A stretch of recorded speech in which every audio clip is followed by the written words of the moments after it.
inini handina kana sendi randakadya kuZANU. Ndosaka kana ndichifumura ZANU ndonatsofumura ndichiziva kuti handina chandakadya ende handachandoda futi kuZANU PF. Zimbabwe is for Zimbabweans. ZANU PF doesn't own Zimbabwe.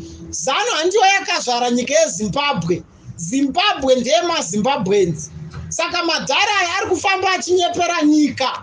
Madhara eZANU ari kufamba achinyepera nyika kuti hakusisina election. Yet iwo paground vari busy kukampena. Nonsense. Madhara aya before elections vanga vaine plan yekuti vakakwanisa kuriga sarudzo wokwanisa kuwana 2/3 majority. Ndosaka muchinzwa Emerson achiti before elections aiti 2030 ndenchiripo anga aine plan yekuti akariga sarudzo okwanisa kuwana 2/3 majority. 2/3 majority unokwanisa kuchinja mutemo wenyika kuti 2028 hakusisina elections inozowako 2030. Asi madhara aya vakabatwa nepasi rino rose kuti vakariga election havana kutambirwa nesadhaki. Mondi dzeZANU idzi dzakakanya sadza mpodza masikati machena vachifunga kuti rinodyiwa usiku. Saka madhara aya vakazama nepavanokwanisa kuti vawirirane naPresident Nelson Chamisa kuti vaite government yembatanidzwa. President Nelson Chamisa ndokubva varamba GNU. Varamba GNU, President vakati kunongodiwa transitional government nefresh elections. Saka ZANU PF iri kuziva kuti fresh elections ZANU PF hainhonge tsono. Kufresh elections free and fair dzichisuperviswa nesadhaki ZANU PF haiwane kana anoivhotera kana benzi. Saka ZANU PF yakufamba ichinyepera nyika kuti aiwa kusisina election, hakusisina fresh elections, ma-elections ako 2028. But yet madhara aya ari kutoita ma-campaigns kutaura kwatiri kuita paground nekuti varida kuti musi unosvika sadhaki panonzi ma-elections musi wakati vanenge vakatotirowa 10-0 kudhara pakukampena. Saka isusu tiri kuti kumadhara aya zvekuti dai kuchinza kusisina ma-elections kwamunodireiko kutadza kwosei muchitadza kuchinja mutemo wenyika since muchizviti makawana 2/3 majority. Hamugone kutaura zve 2/3 majority because magara musina 2/3 majority yamakaita makatoita mhosva kuti muwane 2/3 majority. Saka mubvunzo wangu kuma-MPs eZANU PF, maminister eZANU PF naiye dambudzo Emerson Mnangagwa, muchaenda kuwana veZimbabwe muchiti muchavatira chii kuti vakuvhoterei? Mwana wani wauchatuma nhaiwe MP weZANU? Mwana wani wauchatuma kuti anopisa imba yavanopikisa panext door? Mwana wani wauchatuma kunokidnapa maopposition party manheru? Mwana wani wauchatuma kunopisa imba yemuopposition party? Since 1980 chii chamaita? Makanyepera nyika mukati free education 2023 nanhasi haiko. Mukati magetsi achawako muZimbabwe nanhasi hakuna. Mukati bhondi rinenge risashande kunenge kwakushanda $, muno munyika magadzira zigi vamatitisira patriotic bill. Uyo mutemo unonzi patriotic bill mutemo wokuvhundutsira vanhu.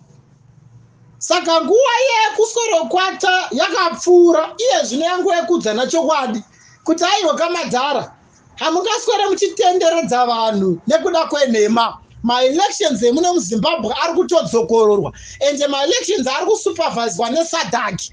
Ma-elections aZANU PF haina kana mukana wekukwanisa kuriga sarudzo nekuti vanenge vasingatogonewo kucontrola elections. Saka mubvunzo wangu ndewekuti manifesto yeZANU chii chavachaudza vanhu kuti vagovhoterwa? Ndo mubvunzo wangu chete kuti nhaisapuku ko zvamaiti mudunhu renyu hakuru ari munhu anosapota opposition party. Chii chamuchaita kuti Emerson avhoterwe? Ko nhai madzimambo ndimika maibatsira ZANU kurepa kodzero dzevana veZimbabwe. Chii chamuchaita kuti Emerson Mnangagwa avhoterwe? Ko nhai mapurisa Ponyati Godwin Matanga chii chamuchaita kuti Emerson Mnangagwa avhoterwe? konai mamwe masoja chiita muchaita kuti Emmerson Mnangagwa avhoterwe. Isusu seana eZimbabwe tazomuka kuti since 1980 tanga tisingaoni. Kubva iye zvino pasarudzo ndopataona kuti madharani mipasi nemi munofanira kuinda mosodza mainadzo muno munyika yeZimbabwe dzawandisa. We are going to vote for a President Nelson Chamisa. We want a young man anogona kugadzira nyika yeZimbabwe, a young man anogona kusimudza economy, a young man anokwanisa kuti wana yeZimbabwe tione mapayslip akovhura mabasa, rodi dzikwagadzirwa, mahospital agwanikwawo mushonga. A young man, President Nelson Chamisa wane zodzo vakarohwa ZANU-PF kushayiswa 2/3 majority ndo atiri kuvhotera. Hama mudikani udzamai vari kumusha, udzamachembera nemwadoro kuti ZANU-PF ikauya nemari ikati handei kumusangano endai nange mukapiwa mari idyai, asi miswei kunovhota, vhoterai pamukomana. Uti wenyika watosvika, regai vataure zvavanoda. Nguva yatiri yasiyana neyekudhara yaunoudzwa kunzi ndichatumira chikwambo manheru wakarara nekuti wandidena. Iye zvino mukatotumira chikwambo takarara, mukatoita mistake yekutumira chiri chechikadzi chinofuma chiine mimba. Saka zvekuvhunditsirana zvakapera, kutiudza kuti munofa. Zimbabwe nderopa iroparanira musingarespected, pasi neZANU-PF, pasi nema-MPs eZANU, pasi nemasabhuku eZANU, pasi nemachief eZANU.